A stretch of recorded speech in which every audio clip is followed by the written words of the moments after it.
L'énergie, c'est la clé pour être plus performant. C'est pourquoi c'est important de mettre en priorité notre santé, car c'est celle-ci qui va nous permettre de rester actifs.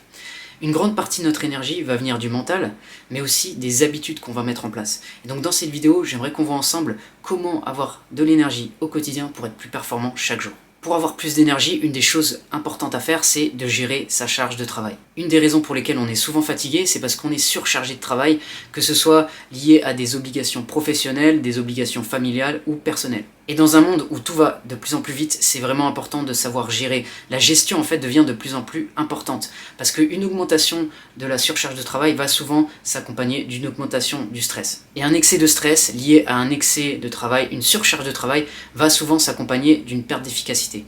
Donc ce qu'on peut faire pour gérer au mieux la charge de travail, c'est d'abord de savoir établir des priorités. Savoir quelle est la différence entre des actions qui sont vraiment prioritaires et des actions secondaires. Parce qu'au final, on n'a que 24 heures dans la journée, et très souvent, on va être en réaction par rapport à notre environnement, qui va nous demander de faire des choses, et on va pas forcément se rendre compte qu'il faut faire un tri entre les choses importantes et les choses peu importantes. Souvent on va être pris par les urgences et on va pas avancer, on va se sentir submergé. Donc quand on arrive en fait à prioriser les tâches, c'est beaucoup plus facile de gérer son temps et de gérer sa charge de travail. Une chose que tu peux faire aussi, c'est de faire des pauses. En fait, si on est constamment en réaction par rapport à l'environnement extérieur qui nous demande des choses, eh bien on peut pas recharger les batteries, entre guillemets, être capable de reprendre de l'énergie, avoir les idées claires. On va être submergé. Donc la clé, c'est de pouvoir faire des pauses pour aller à ton rythme, être capable justement de durer au lieu d'être constamment en réaction et de fatiguer trop vite. Une chose importante aussi, c'est que tu saches tes limites. Il faut savoir comment on fonctionne, il faut se connaître. Si tu es quelqu'un qui, par exemple, va être plus efficace le matin, comme la plupart des gens, eh bien, ne mets pas des actions l'après-midi, des actions importantes l'après-midi. C'est logique, mais parfois on est tellement pris par une situation, tellement pris par un rythme de travail qu'on va pas justement prendre ces décisions qui sont intelligentes pour nous et qui vont nous permettre d'avancer plus et d'être plus serein au quotidien. Moi je fonctionne totalement comme ça, j'ai remarqué que j'étais plus du matin, donc je vais éviter de mettre des actions importantes l'après-midi.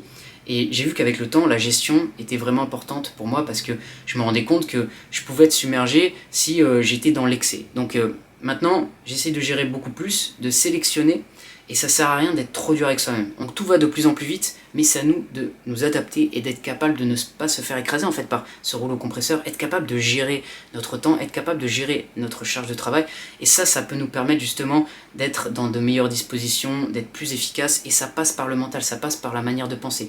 Et quand on est vraiment dans de bonnes dispositions au niveau mental, on peut être plus performant au quotidien.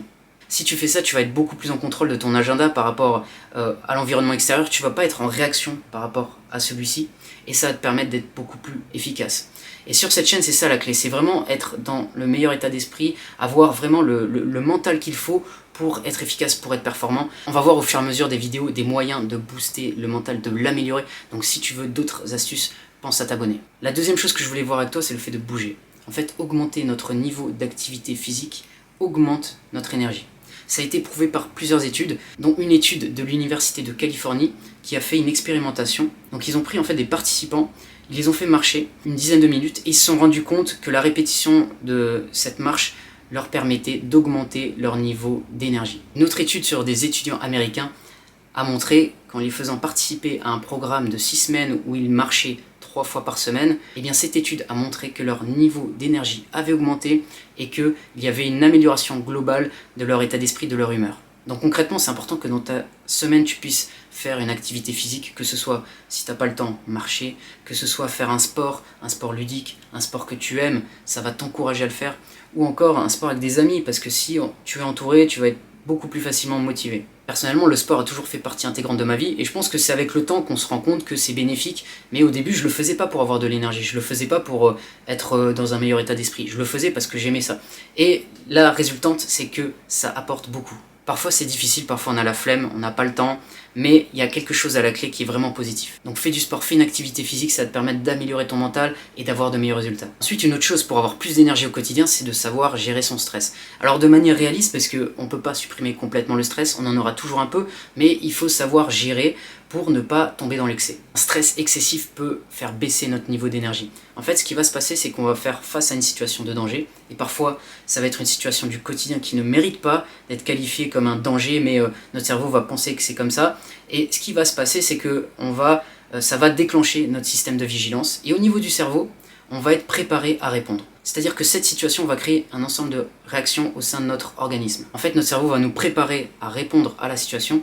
On va avoir une augmentation de la fréquence cardiaque, une augmentation de la glycémie, on va ressentir de l'adrénaline, un taux d'hormone, un taux de cortisol qui est une hormone du stress qui va augmenter, et tout ça en fait, ça fatigue, ça prend de l'énergie. Donc en fait, si on répète et qu'on vit ce mécanisme de nombreuses fois dans la journée, ce qui va se passer, c'est qu'on va se fatiguer. Donc il faut être capable de gérer son stress, que ce soit par la gestion du temps, on l'a vu, être capable de gérer son planning, ne pas être constamment en réaction, ou gérer sa respiration. Donc il faut savoir faire la différence entre le stress positif qui va nous stimuler, nous motiver, et le stress négatif qui est souvent synonyme d'excès. Donc si tu es capable d'avoir ce mental qui te permet d'être efficace et que tu couples ça à une meilleure gestion du temps, meilleure gestion du stress, tu vas avoir de meilleurs résultats. Donc voilà pour cette vidéo, si ça t'a plu, tu peux t'abonner à la chaîne. On verra d'autres contenus pour le mental, pour améliorer le mental, être plus motivé, être plus confiant. Donc pense à t'abonner, je te dis à bientôt pour une prochaine vidéo.